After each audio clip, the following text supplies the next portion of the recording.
तो दोस्तों, एक और नया दिन और मैं बलजीत परमार हाजिर हूँ एक नई कहानी, एक नया किस्सा लेकर। आज आपको बताएंगे मुंबई के अंडरवर्ल्ड के सरगनाओं में मीटिंगों का दौर चल रहा है।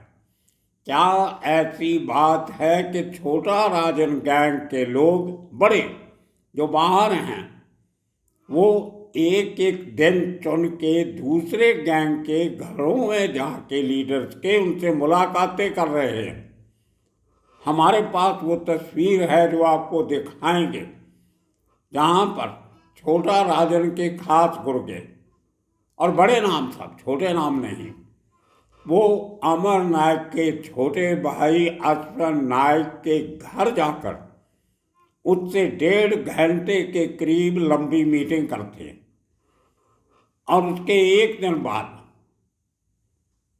अरुण गवली की दगड़ी चाल में जाके अरुण गवली के खास लोगों के साथ एक दूसरी मीटिंग होती है जो तकरीबन 1.5 घंटा चलती है। उसके अलावा कुछ और एरियाज में भी कुछ लोगों के घर में ये लोग गए और मीटिंग्स का सिलसिला जारी है।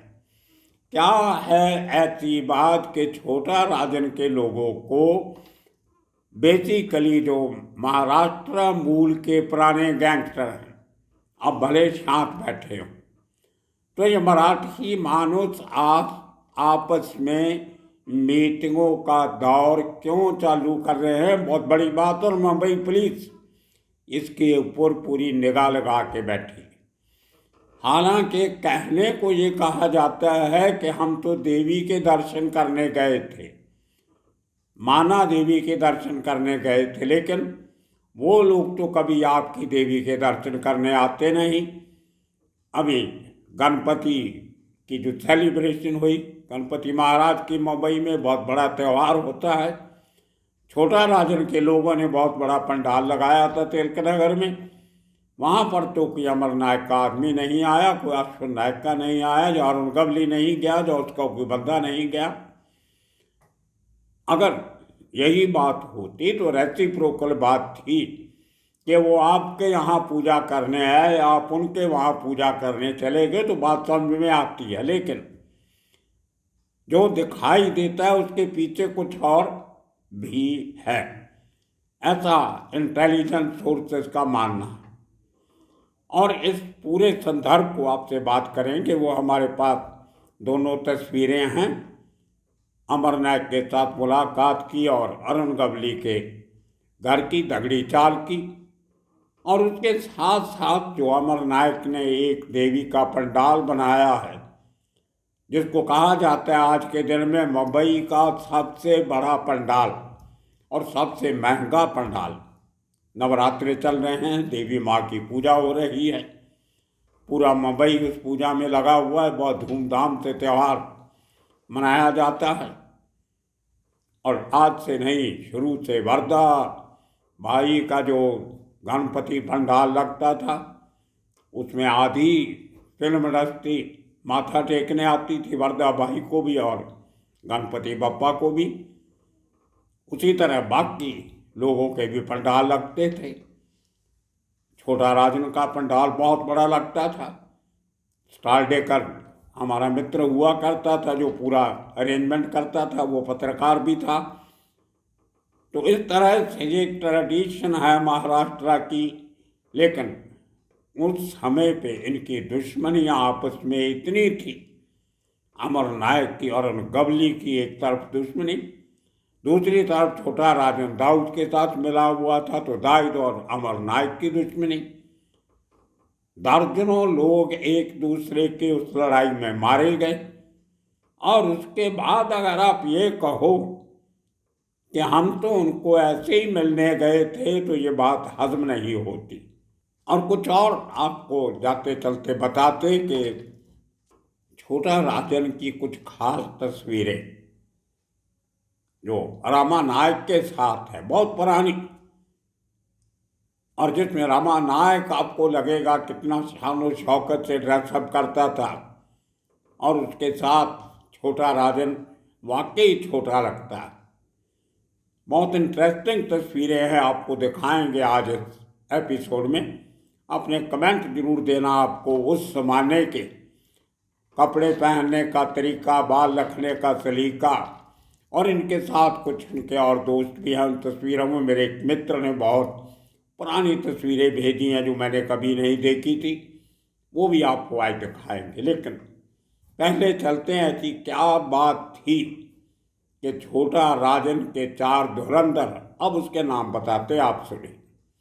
सबसे पहले DK राव 4 बार पुलिस मुकाबलों से बचा, 2 बार तो मरने का नाटक भी किया कि मुझे गोलियां लग गई, मैं मर गया, लेकिन पोस्टमार्टम टेबल पे उठ के बैठ गया कि मैं तो जिंदा हूं।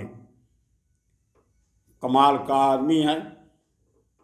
इतनी बार अटैक हुए, छोटे छोटे बैंक रॉबरी से चलते चलते वो आदमी ने इतना बड़ा अपना एक स्थान बनाया अंडरवर्ल्ड में।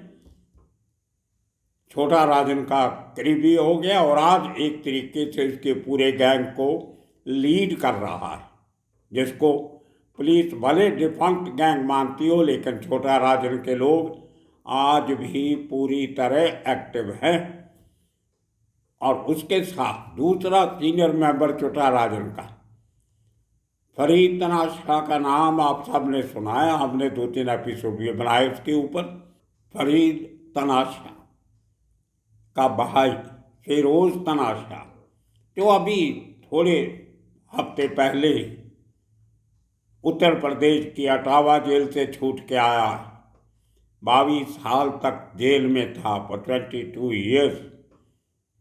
अटावा की एक सेशन कोर्ट में 2001 में इन 6 लोगों ने गोलियां चलाई थी अपने दुश्मनों पे कोर्ट परिसर के अंदर, और उस केस में जेल में बंद था। 2001 से लेके 2023 तक सुप्रीम कोर्ट तक केस चला था, वहाँ तक अपील की गई थी उसको छोड़ने की, लेकिन कोई असर नहीं हुआ। अभी सज़ा पूरी काट के वापस आया तो आते ही DK राव के साथ हाथ मिला लिया।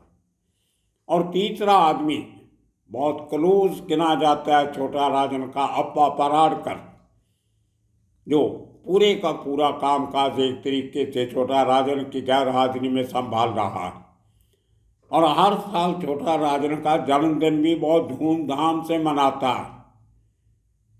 ये लोग मिलने जाते हैं अश्विन नायक को।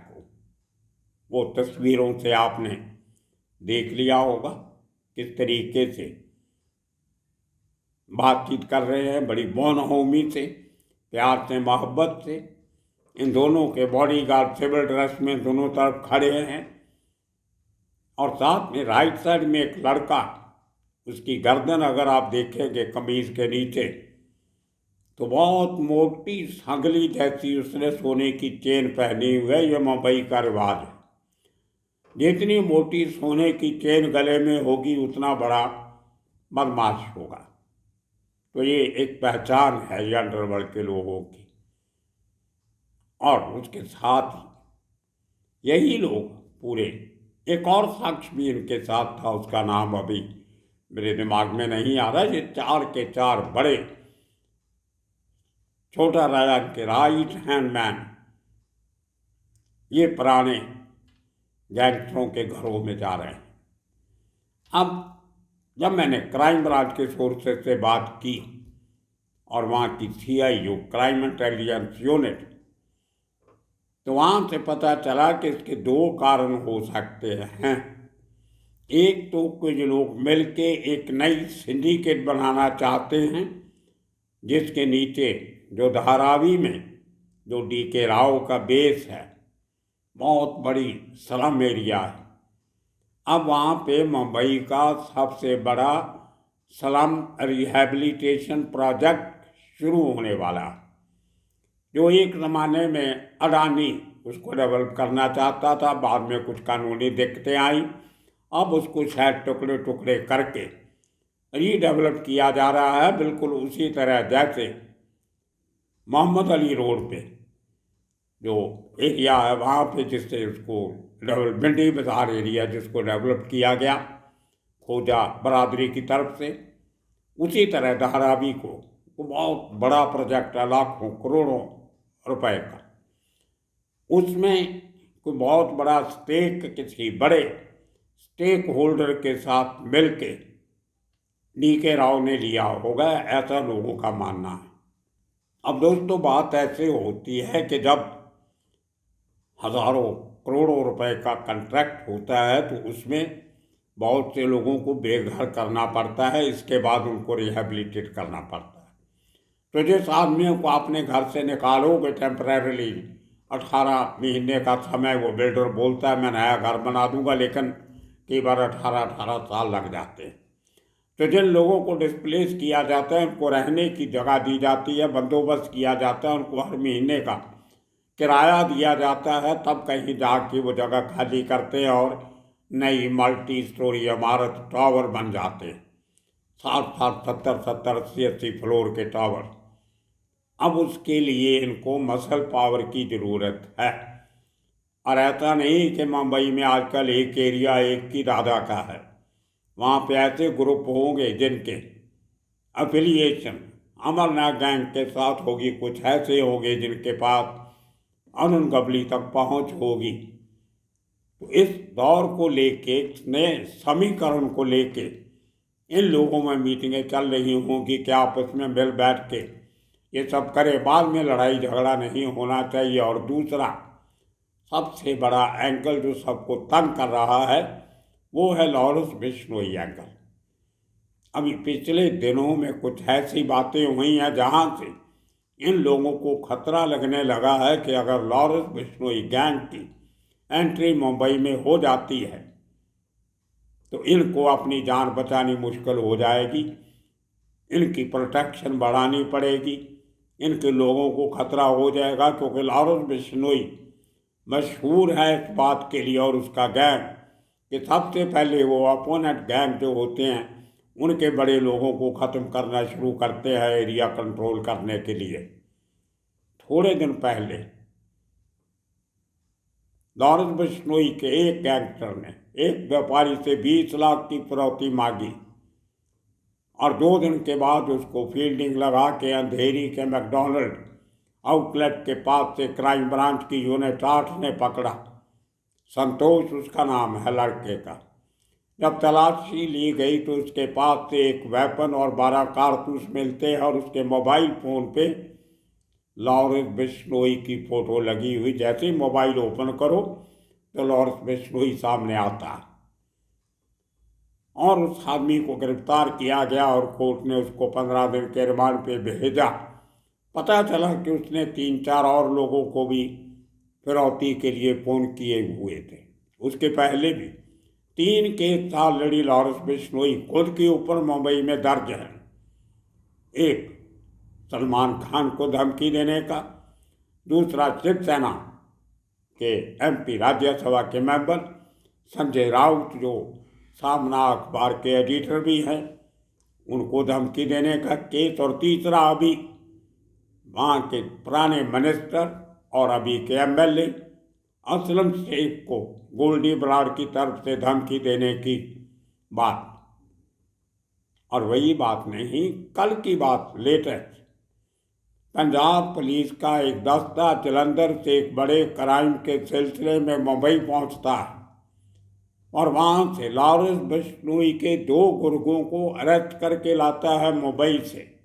मुंबई पुलिस की मदद से ज्वाइंट ऑपरेशन से बिना गोली चले उनको पकड़ा जाता है, जिनका नाम पंचम नूर और हिमांशु माटा बताया जाता है। इन दोनों को कल देर रात जलंधर लाया गया। अब उसकी अभी तक पुलिस ने कोई बड़ा खुलासा किया नहीं। आज हम इंतज़ार कर रहे थे कि प्रेस कॉन्फ्रेंस होगी, लेकिन शायद अभी इन दोनों की इंटरोगेशन चल रही होगी, कल तक खुलासा निकल के सामने आएगा। तो दोस्तों, ऐसे बहुत से केसेस हैं जहां लॉरेंस बिश्नोई गैंग इस टेस्टिंग वाटर जिसको कहते हैं कि जब नई बस्ती कहीं बसती है तो सबसे पहले वो पानी देखते हैं कि कितनी गहराई पे है। बिना पानी के रहना बहुत मुश्किल हो जाता है, उसको कहते हैं टेस्टिंग वाटर। पहले पानी चेक करते हैं किस किस्म का है, कितनी गहराई में है। इसी तरह मुंबई पुलिस का मानना है कि लॉरेंस बिश्नोई और उसके गैंगस्टर मुंबई में अभी पानी चेक कर रहे हैं कि यहाँ पे अपना अड्डा बनाना कितना आसान है या कितना मुश्किल है। और अगर बड़े पैमाने पर लॉरेंस बिश्नोई गैंग की एंट्री मुंबई में हो जाती है तो वाकई ही अरुण गवली, अमर नायक, अश्विन नायक और DK राव या कहो छोटा राजन के गैंग के लिए खतरे की घंटी बज सकती है। तो दिखाने के लिए कुछ भी कहें, लेकिन अंदर से सब कुछ अलर्ट हुए, सतर्क हुए और नए समीकरण बनाने की कोशिश की जा रही है। मुंबई पुलिस की क्राइम ब्रांच और CIU की जो उनकी जो इन्फॉर्मेशन होती है, जो अंदर की खबरें निकालने की क्षमता उनमें है, उसके ऊपर मुझे तो पूरा भरोसा है। बहुत बढ़िया काम करते हैं। अगर उन्होंने ये भांप लिया कि कुछ बड़ा होने वाला है तो वो रोकने के सक्षम हैं। तो आने वाले दिनों में देखना होगा कि ये लोग आगे किस तरह की आपसी ट्यूनिंग जो बनाने की कोशिश की जाए, मराठी मानुष को इकट्ठा करने की, आपस में यूनिटी रखने की जो कवायद शुरू हुई है, ये एक बाहर से आने वाले नए गैंग को रोकने के लिए मोर्चाबंदी गिनी जा सकती है।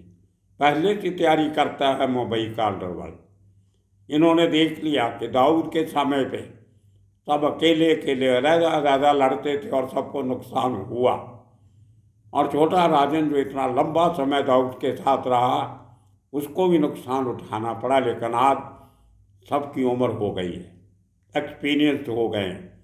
छोटा राजन और अरुण गवली जेल में, अश्विन नायक लंबी जेल काट के बाहर आया। अब कोई अपने सर पे नया केस नहीं लेना चाहता, नहीं तो बाकी की उम्र भी जेल में जाएगी।